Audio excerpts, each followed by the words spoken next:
Hello, and welcome to your lecture on transgressive play.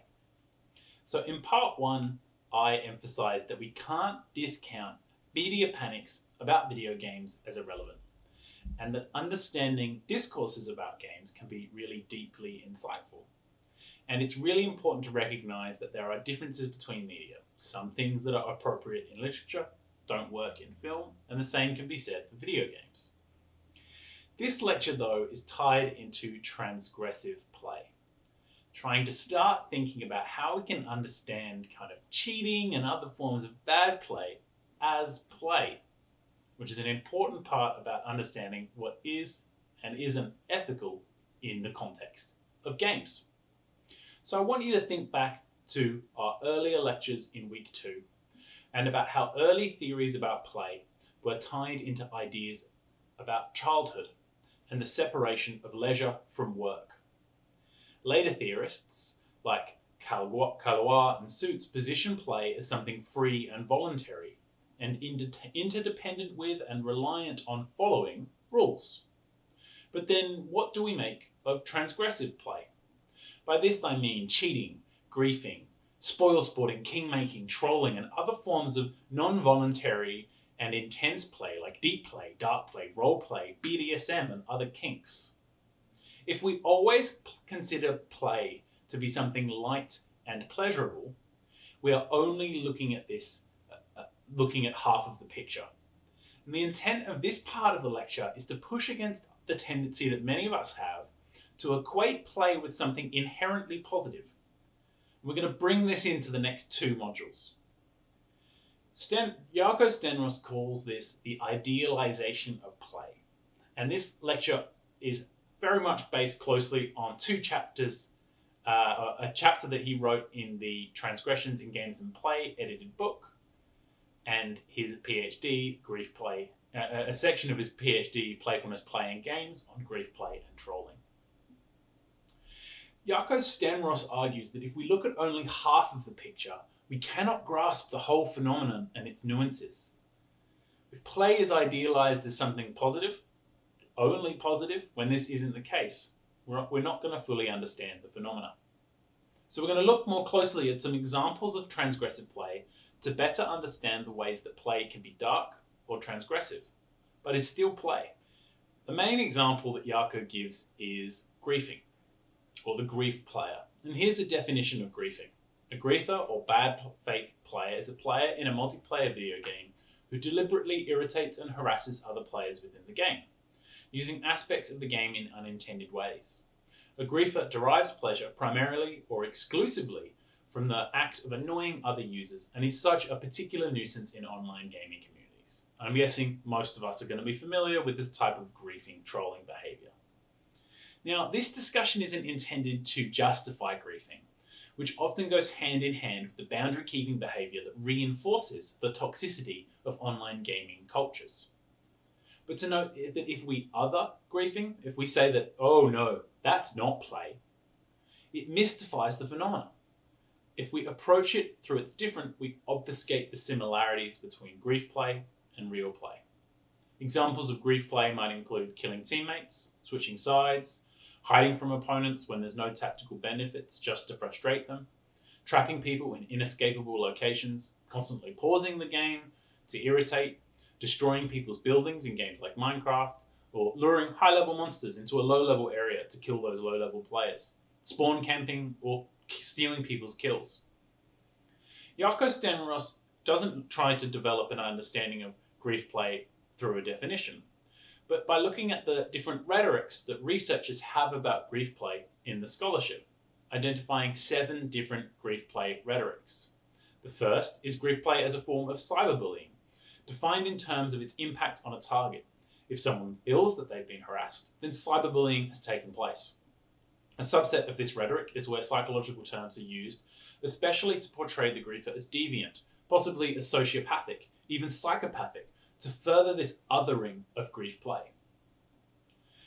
Second is framing griefers as problem users, painting the perpetrators of griefers as problem players and trolls as problem users. The emergence of griefing and griefers is an undesirable side effect of multiplayer games in this rhetoric. and detrimental to the intended game experience created by the designers. Similarly, trolling is thought to be performed by people that are misusing a system. Both are something that should be minimized through better design, reporting systems, third-party tools, karma systems, and community management. This point of view is found in design literature and some social science approaches to game studies. Griefing and trolling is something to be managed and something that the non-griefing player community needs tools to deal with, and the developer has a responsibility to promote ethical and positive play. For the third rhetoric is of criminal behavior, discussing it in terms of jurisprudence. In this discourse, the relevant questions relate to understanding online acts in relation to offline legislation and as a violation of things like terms and conditions and end-user license agreements. The fourth rhetoric approaches transgressive play as something to celebrate. Indeed, it's been argued that games are a way to harness the exuberance of play, and scholars like Espen Arseth argue that creative playing is required to escape the prison house of regulated play. In this discourse, which is common in game studies that have a humanist bent, transgressive playing of games, being cheating or greeting, is seen as creative or liberating, even if its romantic bent is recognized.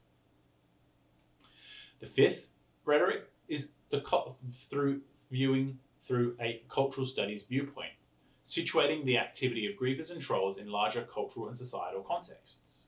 According to this view, griefers and trolls are locked in a cultural battle with mainstream media, with attempts to treat the internet as serious business and economic models that go along with that.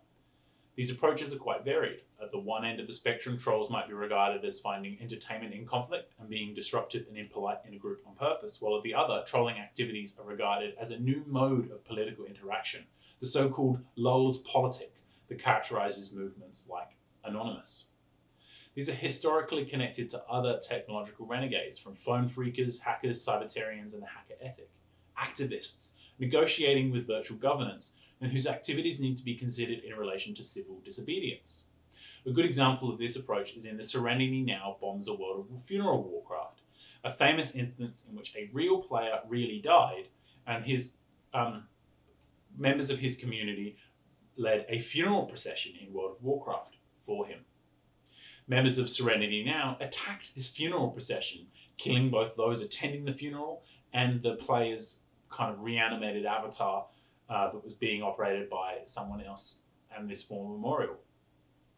An attack on a real-life funeral, or an opportunity for members of Serenity Now to say that we do not want this form of real life represented in our video game. Is it cyberbullying, or is it a form of activism against a type of play that doesn't belong in World of Warcraft? The sixth rhetoric that Stenros identifies is the idea of the steadfast gamer, where grief play is understood as the playing of new games. Those who engage in grief, and this is one of the ones that I think Stenros really argues for, those who engage in grief play and trolling are rejecting a social contract that enables shared play. They start to play by different rules, simply without informing others present of the situation.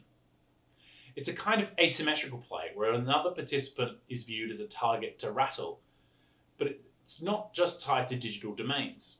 But computer-mediated communication, with its tendency to be recorded and available to large people, has made it more visible and birthed new institutionalized forms of this asymmetrical play.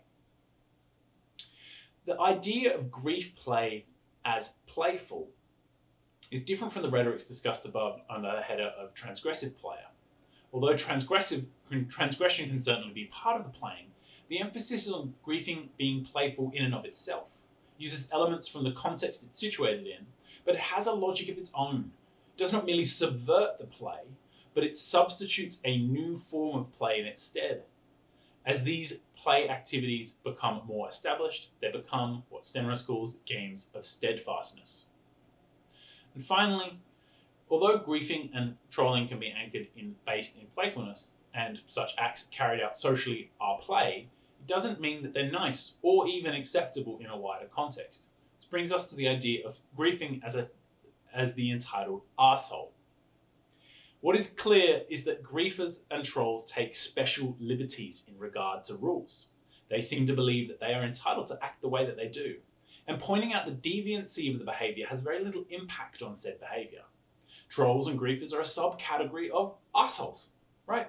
The concept of enlightenment here is particularly enlightening. Sorry, the concept of entitlement is particularly enlightening. An expert player, someone who really knows their way around the world, may be entitled in comparison to a new player starting out. Someone who may know their way around the internet may feel entitled to play around with perceived newcomers, whether they're other people or businesses. An artist or researcher might be entitled to ignore the rules of a game to make a point, right? In ethological terms, griefing, with its goal to elicit an emotional flooding out, can be seen as a move from social play to object play. The other non-griefer participants are not cooperated with as equal players, but they're treated with almost as objects. This could be viewed as psychopathic, but such an approach is, I think, misleading. It's not that the griefers and trolls are unable to understand the interests of others, but that they just feel that they need not care, as they view themselves entitled to this special privilege of playing with them in this way. So griefers aren't just a separate group, but players who sometimes want to play with the rules, sometimes they want to create completely new game activities at the expense of other players. And nor is there a strict line between griefing and not griefing. All players act on a continuum and slide between playing the game according to the rules, according to some of the rules, and playing with the rules, and then playing with other players. And you might reflect about times that you've been playing other people and you've switched between these rules of adhering perfectly to the rules and messing around with other players. Were you not playing when you did that, or were you still playing along? So can we further situate this understanding, right? This approach to thinking about these types of things that we might be inclined to say, well, that's not play. How can we understand other forms of transgressive play through this more open lens that acknowledges the dark side of the play coin as well as the light? One example maybe is one-sided play, right? It's not necessary for all the people who participate in an activity to experience or interpret it the same way. This is a category so I'm talking here about things like bullying, teasing, hazing, mistreatment, griefing, things that are playful for the perpetrator, but not for the perpetree. This transgresses two key notions often associated with play. It transgresses the idea that play is shared equally among participants, which clearly it doesn't have to be, and that play requires a mutual understanding of rules, goals, and limits. Secondly, it transgresses the notion that all play is voluntary. The targets of this type of play aren't really playing, even if they're part of the activity. We can also look at other examples like carnivores playing with prey animals and predatory play with objects as a kind of further example of this type of one-sided play. Maybe another type of transgressive play that we can look at through this open lens is dangerous play, things like skydiving, off-piste skiing, base jumping, or deep play like high-risk gambling. Dangerous play transgresses the idea that play is something safe or light, something without risk. This is a category of play very closely associated with deep play, which is something first discussed by Jeremy Bentham in 1802. And those of you who have done anthropology might have encountered Clifford Geertz's essay on deep play in the context of the Balinese cockfights, where the amount of money at stake is so huge, no rational person would ever engage with it. Dangerous play really transgresses this idea that play has to be something light or fun, but can actually have real risk, like violent play and even BDSM practices. Stenros also identifies parapathic play, play that isn't fun and isn't meant to make you feel good, but it's still rendered meaningful and worthwhile. Things like dying in a horror games, dying in DayZ, where there's permadeath, playing something like That Dragon Cancer, where you're experiencing just a deeply awful and painful and unpleasant story, right? In this type of play, people feel emotions that we normally characterize as negative, but the player plays in order to feel these emotions. The games allow us to experience these negative emotions in positive ways, and this is one of the key reasons for playing, right? DayZ wouldn't be a popular game if it didn't have this really high stakes permadeath. As we're going to discuss in the next section, some topics are seen as too sensitive for games and play because play is often seen as trivializing, but there are many counterexamples to this. In the reading noted here, Marcus Montola looks at 2 free-form examples of extreme roleplay and interviews participants after they've played them. The 2 games are The Journey, a post-apocalyptic roleplay game where 4 players with a GM roleplay an intentionally distressing narrative, and a game called Gang Rape, an intentionally repulsive short scenario played out in 3 scenarios that tries to attempt an intense and emotional experience as possible for the players. Research that we're conducting here at the University of Sydney into Dungeons and Dragons is exploring these kinds of experiences in more detail and trying to unpack the potential for this kind of positive-negative experience for education. How can transgressive play help us understand really difficult topics? Dungeons and Dragons is a really great kind of case for this because people really often self-report both this being one of the appeals of the game, that's really deep and meaningful experiences, but also as people kind of lead themselves to experience really challenging moral decisions and unpleasant things with permadeath in particular. You know, there's beyond these kind of parapathic play examples, there's taboo play and brink play, right? 2 forms of play that play with social and cultural contexts. Brink play using the social recognition of an activity as play to just get away with things just because it's just a game, right? Twister is a classic example of brink play, where players are physically very close to each other, much closer than normal. But this proximity isn't threatening because it's just a game. But the game is played in part because of the physical intimacies that's created, and the play with that physical intimacy in this slightly different, but let's be real, still very sexual context.